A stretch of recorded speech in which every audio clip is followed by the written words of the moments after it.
Welcome to the sound of one man clapping. I am Hamez. I am the one man coming direct to you from the Chamber of Secrets in my underground bunker, lit by the flickering light of a neon purple Batman logo. True story.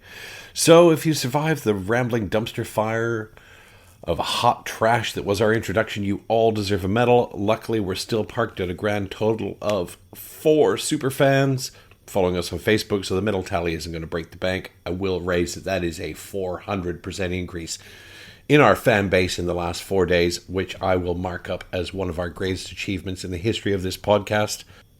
Good morning, Hal. Yes, I'm well. How are you today? Good to hear you're well. I'm doing great today. Thanks. What's on the agenda for our chat today? Well, I'm just celebrating the fact that we've got 4 superfan followers on Facebook. I'm curious, can you tell me how many followers a podcast would need on Facebook to be considered successful? That's awesome. Congrats on the 4 superfans. Success on Facebook, like with many platforms, can depend on engagement more than just the number of followers. However, many podcasts aim for at least a few hundred to 1,000 followers to start seeing notable traction. That said, quality engagement, likes, shares, comments, and interactions from your superfans is often more valuable than just high numbers. It's all about building a strong, dedicated community, which it sounds like you're already doing. You heard it here, guys, straight from Hal. We have 4 superfans, and it's all about quality, not quantity. I suppose a few hundred would be nice. That leaves us with 396 to go to hit the magic number of 400. 996 if we want to crack 1,000, but I'll take quality. Thanks, Hal. So today we're going to look at some of the games I've played over the last week and thoughts on those. We're going to touch on my crowdfunding segment called Incoming with 4 exclamation points. Yes, it's very exciting times. Incoming stuff from crowdfunding is always exciting, deserves 4 exclamation points. And talking about this will help me feel externally validated for my obsession with crowdfunded games. We're going to start a multi-part series today called My Favorite Things, because it is all about me, where each week we're going to pull apart and navel gaze on exactly that. There'll be no raindrops on roses, but this week we'll be talking about my favorite personalities in the business.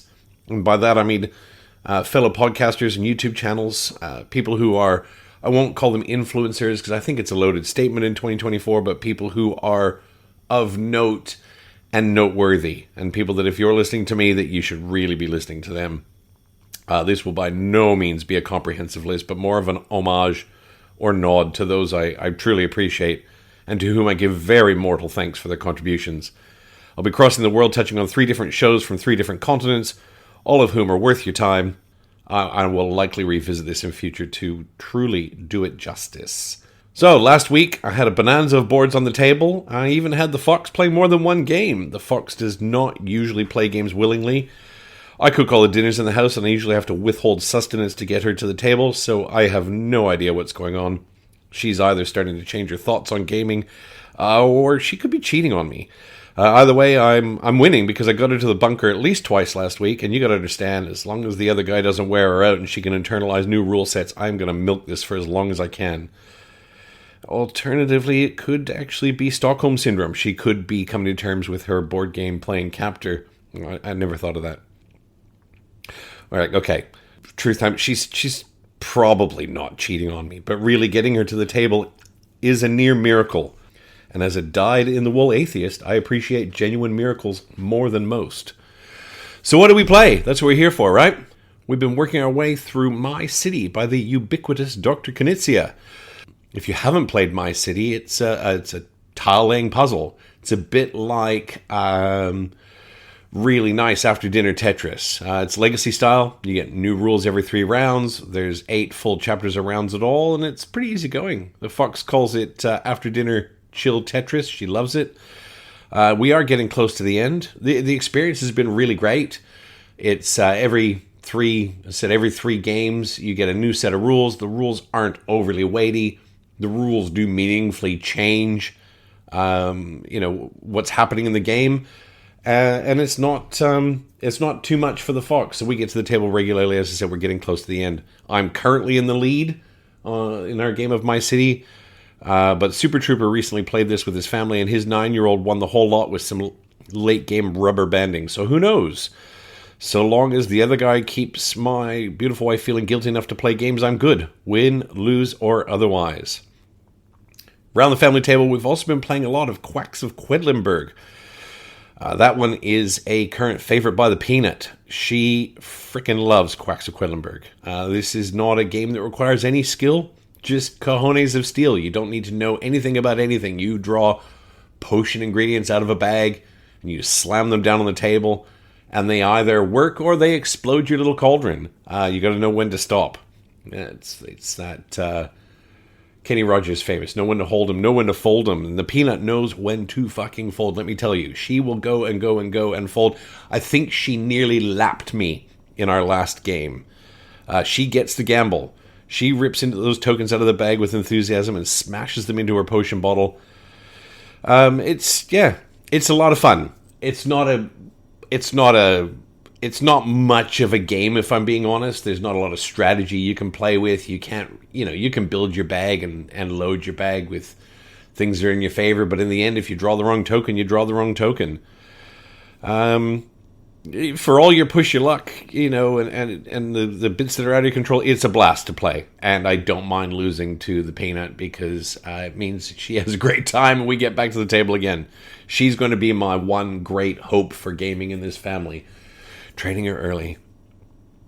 I got in a number of rounds of The Crew, The Quest for Planet 9 with Super Trooper and Dustin. We've been nursing this one for over a year, I think, and we spent most of the gaming evening on mission 21. I think it was 21. We'd been stuck on that particular mission for a number of rounds. I don't know how many. I could look at the book, but it's too embarrassing. It's got to be 8 or 9 attempts we had at that. I think it was the second bottle of wine that pushed us over the edge with that. We finally managed to read each other's body language and non-verbal cues. And we got really lucky with the draw, and we got past it. High fives around the table. I love a trick taker.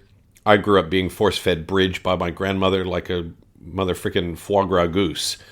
Between that and cribbage, I literally have old lady board game PTSD, and I can actually now only count in 15s. That's a story for another day.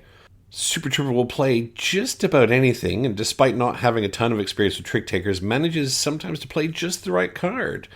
Except when he doesn't, and then Dustin and I throw our hands in like half-baked cowboys and deal it again. That freaking Mission 21, honestly, it was great to get it done. Anyway, we're moving along again with The Crew. Don't take any of this cynicism as anything but love for the game. The Crew is an absolute blast. And you really only start hitting your bootstraps with that game after 2 or 3 sessions in a row, 2 or 3 games in a row. And once you've found your rhythm, it's an absolute blast to play. That same day, the 3 of us got in a game of Voidfall. If you don't know Voidfall, you're going to get to know Voidfall because it is my favorite game. Voidfall is a 3.5x. It's not quite a 4x game. It's 100% Euro. There are no dice. I lie. There are dice all over the game, but you're not rolling them. They're just used as counters.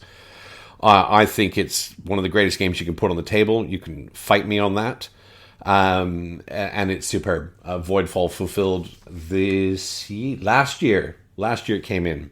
Designed by Nigel Buckle and David Turksey. I forgot that wrong. My apologies. I know that David had a lot to do with it. I'm pretty sure this was actually a re-implementation on an earlier game by Nigel, if I've read my news articles right. And it's superb. There's no luck. You've got anywhere between 15 and 18 turns in the game, and you just have to squeeze every bit out of them. So playing with Dustin means it was a long game, which I love. Don't get me wrong. Playing with Dustin is one of the highlights of my gaming night. Watching his brain work is as fun as playing the game itself. And one of the awesome parts about this particular game is after 4 hours, D and I ended in a tie. Even after the tiebreaker, we went to tiebreaker. It was a tie in the end, 245 points or 248 points. I can't remember. That was amazing. But which is clearly a loss. Anything other than a genuine win is only a loss in my book. There's no high-fiving with it. Well, you can high-five with a tie. I had a great time. But it is not a win in the stats for me. A win's a win, a tie's a tie, a loss is a loss. Even if you win on the tie break, which we didn't. It was a proper tie. But Voidfall is always a blast. It's a good thing I don't mind losing, because I do a shit ton of it. In my own ethos on games, and I say this all the time with my group and friends and whatnot, is that I like to win. I really like to win, but I love to play. So a loss with good friends is always time well spent. And on that same night, this was a big day, we got in a game of Harmonies. Harmonies is one of my table favorites at the moment. It's light, it's breezy. The Fox will play it. I reckon I'm going to get the Peanut to the table on that. If you haven't played Harmonies, Harmonies is like a three-way love child between Cascadia, Calico, and Azul. Maybe Azul's the fairy godmother. It's one of those where you're drawing tiles out of a market, and you're placing them into this little habitat. It's brilliantly abstract. It's just chunks of wood that you're throwing around on a hex grid, but it manages to really feel like you're putting something together. You've got these animal cards on the side. You're trying to build patterns that suit the animal cards, and then the animals will move in. It's really cute, and it's loads of fun. It takes about 25 minutes. It's easy to teach. It's easy to play. Calico is in my top 3 games of never to ever play again. The one game I played of Calico caused my right eyeball to rupture. I had brain fluid and cerebral spinal fluid and matter flowing from my skull down into my cheek, metaphorically. And while I can appreciate Calico for the game it is, it's not a game for me. It had to do with trying to line up the stripes with the triple stripes, with the spots, with the ginger cat's needs, and the black and white cat's needs, and the board gets smaller and smaller as you go. And I've got this one tile that I need to put in 7 places. And I get it. From a game mechanic, it's super clever. But it causes me physical pain to play. And so when Harmonies came up and people were saying, oh, it's like a cross between Calico and Cascadia, I was like, no freaking way am I going to play anything that's like a cross between Calico and anything. I don't care if it's a cross between Calico and Voidfall. I don't want anything to do with it. But it was the 2 legends at Thinker Themer, who, if you're not listening to them, what are you even doing here? They're on a list of people that you really should be listening to and watching. They've got great, informed opinions. They're not on the list of people we're going to be talking about today, but they will come up later on. They're superb. Anyway, they did an episode on Harmonies, and they opened with, well, it's kind of like a love child between Calico and Cascadia, and I started hyperventilating. And then they did a little bit of a talk through the gameplay. And I went, oh, that doesn't look... I get why you would say it's a Calico baby, even if it's illegitimate.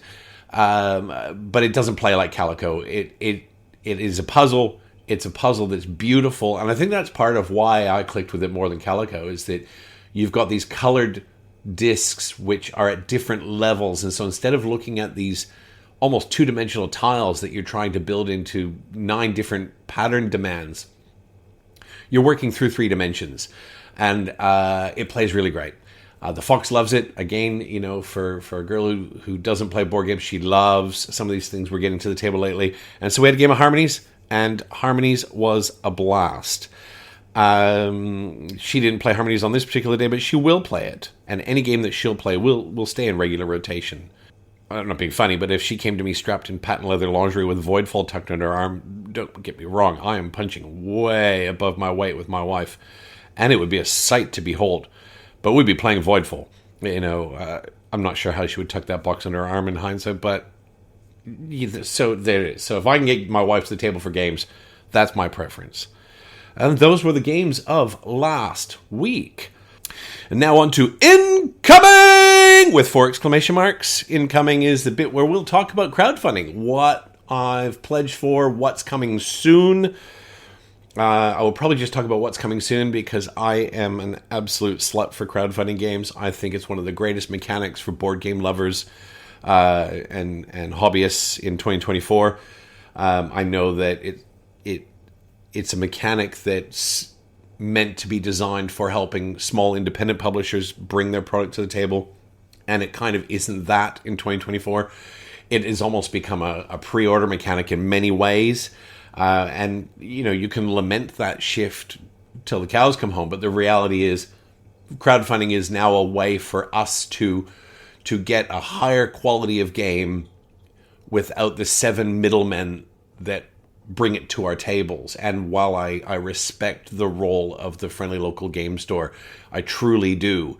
And as somebody who's had my own business in the past, I can empathize with the plight they're facing in trying to compete with things like ongoing crowdfunding or with Amazon. You know, Amazon, you hit a button and the game's here by 8 p.m. sometimes, it's insane because it's also done at a price that undercuts typically your friendly local game store. And I really do try to support our local game stores when they've got something that I want that's at a price in the timing that I want, because that's also the thing about crowdfunding that hobbyists like myself really lean into, is that we can get it a little bit sooner, you know, and if we can get a little bit sooner and a little bit cheaper than retail, well, that value proposition to me means I've got more money to spend on more games, you know, and it's not that more is better, but there's always another one in the queue behind it that I'm keen to try or interested to try, you know, and games come into my collection, they stay in my collection for a long time. I don't, to be honest, have a very huge collection, but they will come and they will stay. And if I only play them once or twice a year, or even just once a year, or if I've got a game I haven't played in a year, it doesn't mean I don't love it. It doesn't mean it doesn't belong in the collection. And it doesn't mean I'm not buying more games. You know, The Lord of the Rings is probably my favorite movie series of all time. It's a masterpiece of movie making. I will go back and rewatch it every 3 or 4 years. It's just one of those that I will constantly do. And I'm not saying every game I own is The Lord of the Rings, but every game belongs in my collection. And so I have quite a queue of incoming 4 exclamation marks because I love this. So I have a number of games constantly on the horizon. They're either crowdfunded or pre-ordered. They're all going to lump into this. Recent arrivals for me include Arcs with the Blighted Reach expansion. Thank you, Cole Worley. I'm going to need an infusion of stem cells into my temple to get up to speed on this one. And we'll probably be passing that syringe around the table for my local game group. There's a lot of hesitance for the locals in the wider one-man clapping community to jump on that table, just looking at it and just being concerned about the whole take that mechanic, which is really underpinning everything that's in there. If I have to get new friends, I will. You're all on notice. I'm talking to you, Super Trooper, Dustin, 000, Battleships, BS. I'm calling BS on Battleships. I'm talking to you, boys. If you are not interested, I will find new friends. It's a possibility. As well as Andromeda's Edge. Andromeda's Edge is the spiritual successor to Dwellings of Eldervale, which was a weird hit, if I'm being honest, in that it was a huge hit with a lot of people and a huge miss with a lot of people. And I'll talk more about Dwellings and Andromeda's Edge in another episode, but Andromeda's Edge is incoming, and we'll bring Andromeda's Edge into an episode after a couple more plays. On the way, still in the immediate future, I've got Wondrous Creatures, which is an uber cutesy worker placement game where you harvest eggs. So we're basically committing cute genocide in the forest. I don't know if we're eating those eggs or they're up for consumption of the game in some way. And Ironwood, which is the latest offering from Mindclash. I'm very excited about Ironwood. Was watching a lot of videos on that one. Mark Dainty, if you're not following Mark Dainty does a lot of solo playthroughs, and he and his content really hooked me into Ironwood as a potential solo play. It's a 2-player game, and so those will be coming in the next coming week or two. I'm hopeful, and they'll be hitting rotation sooner than later.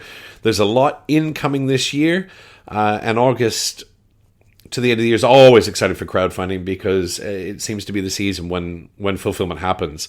And we've got a lot of new releases always towards the end of the year. October's a big month for releases with Essen. And so this sort of part of the year from now out till December is always crunch time for getting these sorts of things fulfilled. So it's very exciting.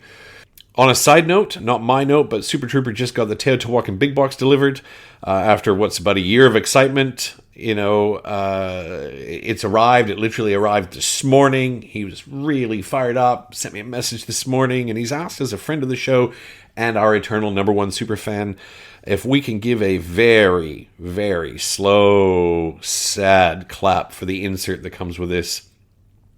As a big box campaign, it's remarkable. It seems the most important part of any big box, that being a satisfactory insert, has been so badly done. I'm going to use the word allegedly. I haven't seen it myself, but Super Trooper knows his shit. So here at OMC, we're officially giving the clap to the Teo insert.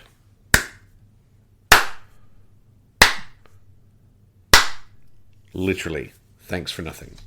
So, that's what I've been playing. That's incoming for this week. I want to now move on to some of my favorite things. My favorite things is going to be the theme for this section of episodes. I don't know how long it'll go for. I have a lot of favorite things. And today we're going to be focusing on some of my favorite contributors. I've already said it, but it's worth repeating. This is a very small slice of the contributor pie.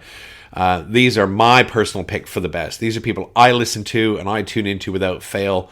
And so take that with a grain of salt. This is not a full list, and I'll likely be revisiting this several times in the future. But for your listening pleasure, without further ado, I do want to preface this with, if you're listening to me and you're not listening to these guys, you got to get your priorities straight. Right? Like, these guys are absolutely worth your time. They make it worth your time every single time you tune into them. You always learn something. And as I said, they're people I listen to without fail.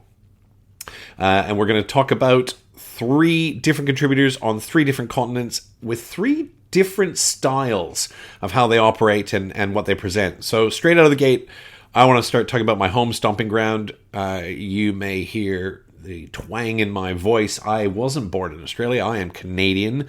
I was born in a, how do you describe it? I won't say a pretty little city. It's a city. I was born in a city called Winnipeg, which is cold as fuck in the winter and hot as fuck in the summer. It goes from minus 45 to plus 45 through the year. It's a place of weather misery, and I don't know why it's still settled, because the provincial bird is a blood-sucking mosquito. But right out of the gate, I want to talk about 2 cats from Canada. These are guys that I listen to, I look forward to. I back them on Patreon because their extra content is absolutely worthwhile. I want to talk about So Very Wrong About Games. This is Mark Bigney and Michael Walker, 2 Canadian legends. And I don't want to belabor what they do. I just want to talk about what appeals to me. They will pull apart games. They will do game reviews. They offer their polarizing opinions because they have very different wants and needs as gamers, which is great when you're listening to them because you get both sides of the coin. They seldom agree with each other, which is also great. But one of the things that I love about listening to them is, as a fellow Canadian, I innately appreciate and adore their hold on ethics, sort of as a large underpinning driver for what they do.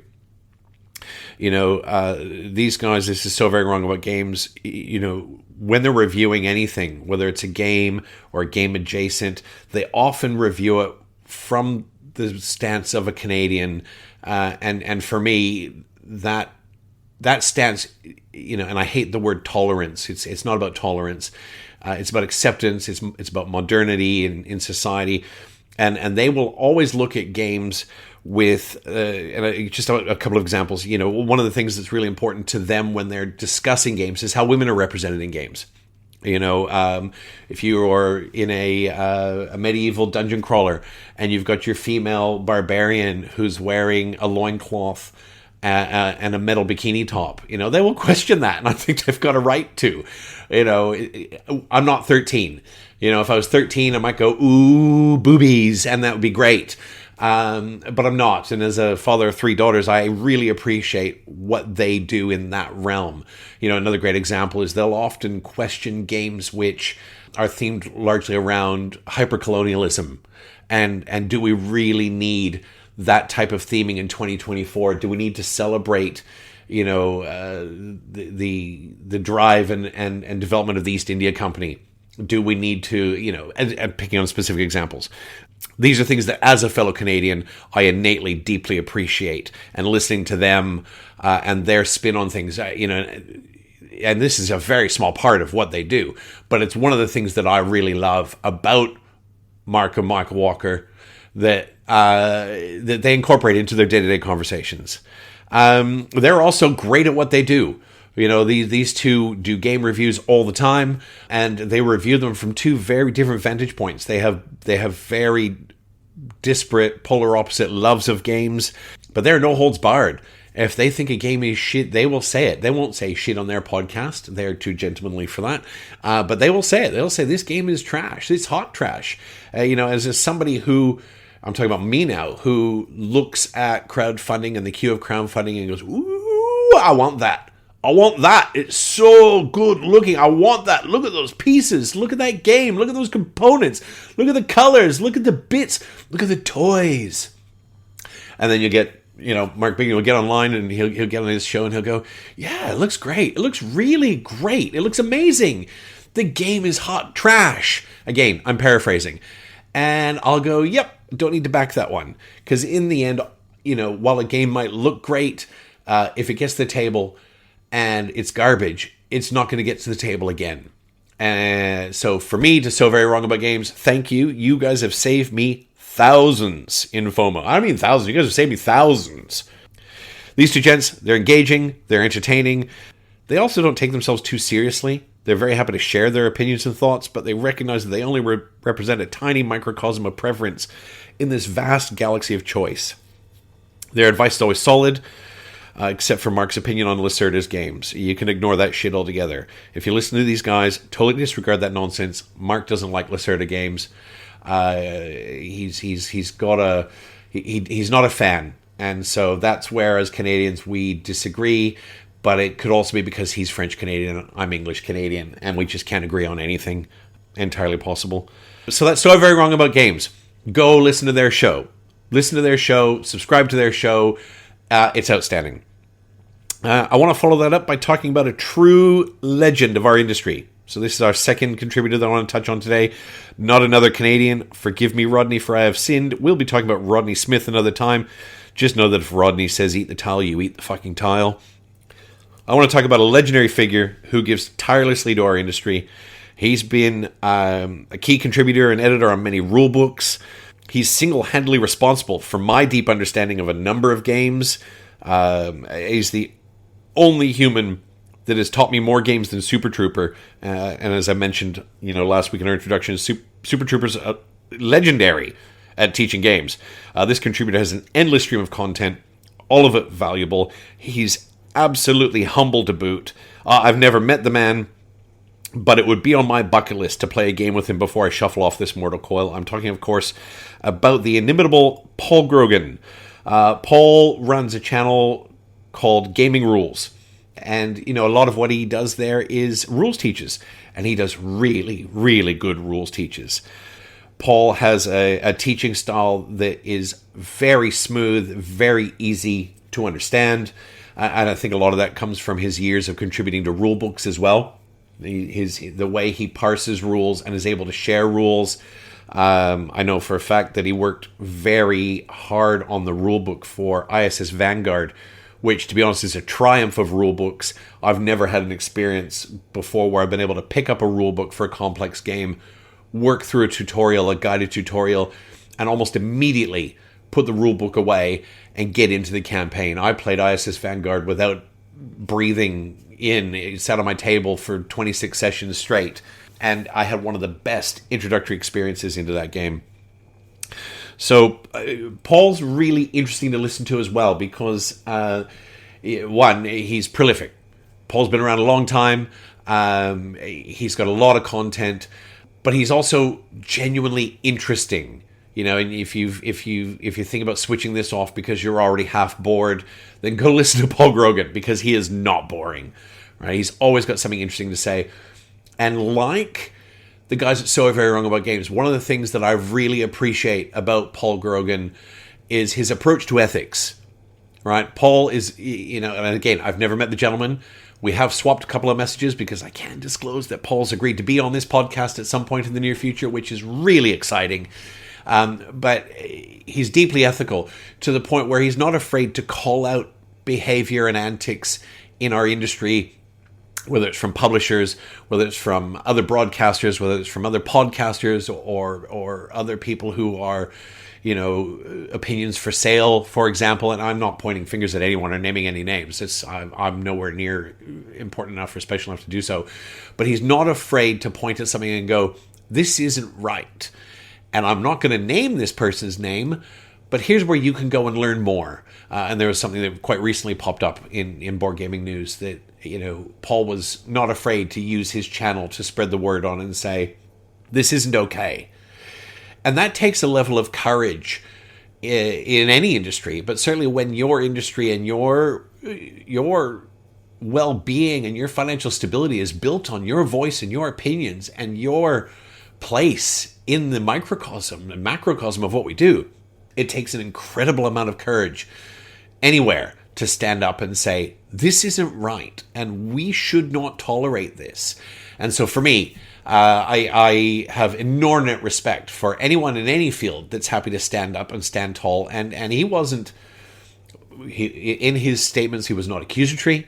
He was not putting his own opinions, or rather his own spin on what was happening. He was just drawing our attention as his viewership and listenership to what was happening, so we could all become better educated about what the right way to do things is.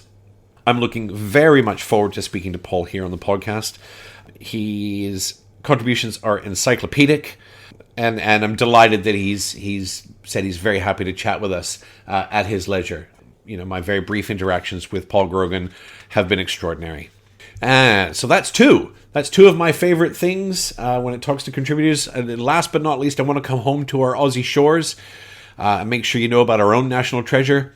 These guys have a very different style to most.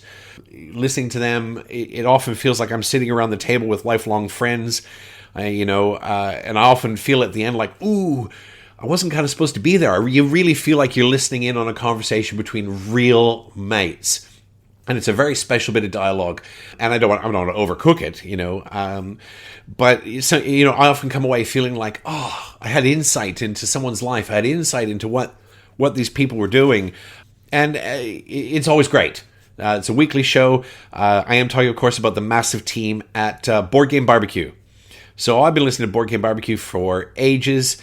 These guys do, as I said, a weekly show. They do similar to this. They talk about what they've played. They talk about what's been happening, a little bit about what's coming. They also run the largest convention in Australia dedicated just to playing games. It's in July in Sydney. If you don't go, you're actually missing out on one of life's great experiences. I went with Super Trooper and 000 this year. I had an absolute blast. I barely slept for 3 days. It was an amazing time. And I had the pleasure last year at PAX Australia in Melbourne. I hijacked their dinner at Five Guys. I bumped into these guys at Five Guys, and we sat down and we had dinner together. PAX was memorable, but the hour I spent just talking board games with these guys over a burger, that was literally the highlight of the show for me. This team loves games, they love people, and they love bringing people together for games. And they do that each week on their podcast, and they're going to be doing that each year at PlayCon here in Sydney. I've lost count of all the members, so I'm going to get this wrong if I miss anyone. I'm sorry, but I do want to do a shout out. There's Adrian and Donna and Lauren, Connor, Mitch, Dan, Jules, Joe. I'm sure I'm missing someone, right? And they rotate through the podcast. You don't often get them all on at once. And they each have their own flair. Though I'm just going to say it, there's a massive hole where Def sat a few weeks ago. Def, somebody who left the podcast. I had I loved listening to Def. Def was the heavy Euro teacher. He was the board game teacher and loved heavy Euros. I had the pleasure of meeting Def at PlayCon, and I had high hopes of trying to get him to the table for a game of Arcs, because he was all about Arcs this year. And I suspect he'd give Super Trooper a run for his money on the games teach. So that's Board Game Barbecue. Again, if you're listening to me and you're not listening to these three contributors, turn me off. Go subscribe to these guys. Listen to their content. It is outstanding. And they've got a lot of back catalog. And it's wonderful. And this is just a few. These are some of my favorites. If I'm being honest, they're probably the most influential in getting me to the mic listening to and watching these professionals over the last 3 years has actually brought me to you today. For all my banter and nonsense, if I can, just bring one person a little entertainment or a little joy here on the podcast through this amazing hobby, then it's time well spent. And these three contributors, listening to their contribution and having it swept me up for the hours and hours and hours where their voices have had a meaningful moment in my week. If I can pay that forward, that's just the greatest bit. Okay, soggy bit's done. And lastly, well, this is one man clapping, so I want to give the clap this week to someone special. This week is more of a standing ovation, and it's to everyone listening to this episode. There are probably only about 4 of you today, based on the metrics that I'm seeing, but something like this is a marathon, not a sprint. So if you've gotten to this point in the episode on its first release, big, huge thanks. If you've worked your way back to this episode after beginning sometime in the future, you have my thanks. It's humbling. It's amazing to be sitting here and piping my voice into your ear holes. Here's the clap.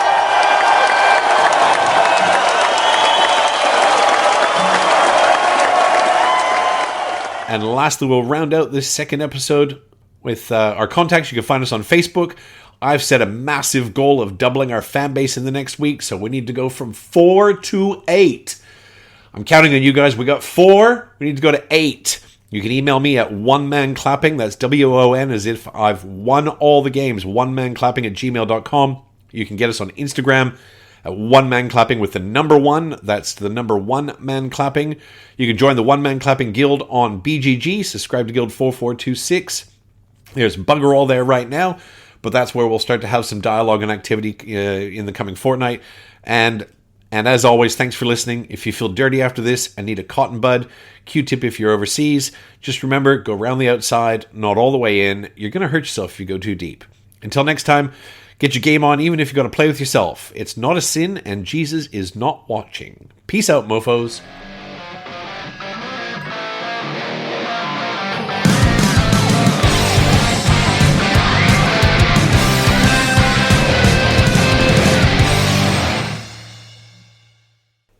God damn, that wasn't too bad.